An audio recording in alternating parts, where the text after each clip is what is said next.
On s'appelle Husséiné. Ça vient de l'alsacien parce que je suis alsacienne. Et Husséiné, ça veut dire dehors dedans en alsacien. Cette année, on a choisi Husséiné parce qu'on avait envie de danser en extérieur. Les Husséinés sont venus dans nos classes. L'intérêt, c'était d'utiliser le mobilier habituel, hein, et là le mobilier urbain, mais là, dans un premier temps le mobilier de classe, pour pouvoir le transformer et en faire complètement autre chose et s'en servir complètement pour la danse. En fait, on est parti d'un questionnement sur la relation entre les espaces publics et les espaces privés, et par exemple la place de l'intimité dans l'espace public.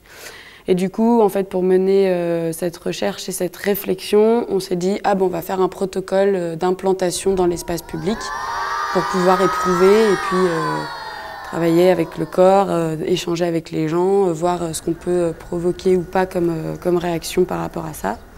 Et donc on est accueillis pendant 10 jours, on dort dans l'espace public, on a une cabane en fait qu'on va habiter pendant 10 jours et 10 nuits.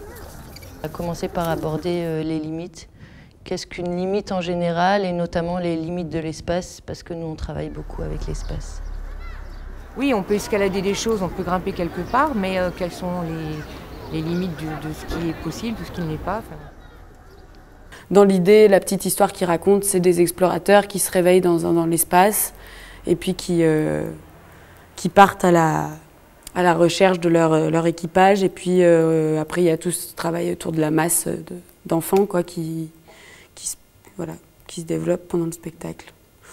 Donc, il y a une coulée de béton, il y a des tremblements de terre, il y a une île de la fête qui leur fait faire des booms et qui se sépare après en grande boum géante de danse.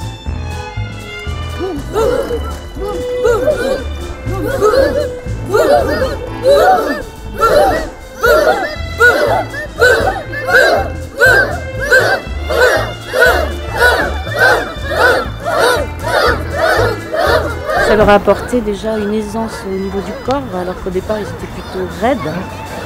Ils se sont vraiment laissés aller à utiliser un objet autrement. Oui, et puis réaliser quelque chose à plusieurs, ce n'est pas évident. Que faire des choses et être à l'écoute de l'autre, c'est quelque chose qui est difficile. On est dans la danse contemporaine avec un fil conducteur, mais avec de l'improvisation permanente. C'est-à-dire qu'il y a des moments qui sont tracés, écrits, et il y a plein d'improvisations.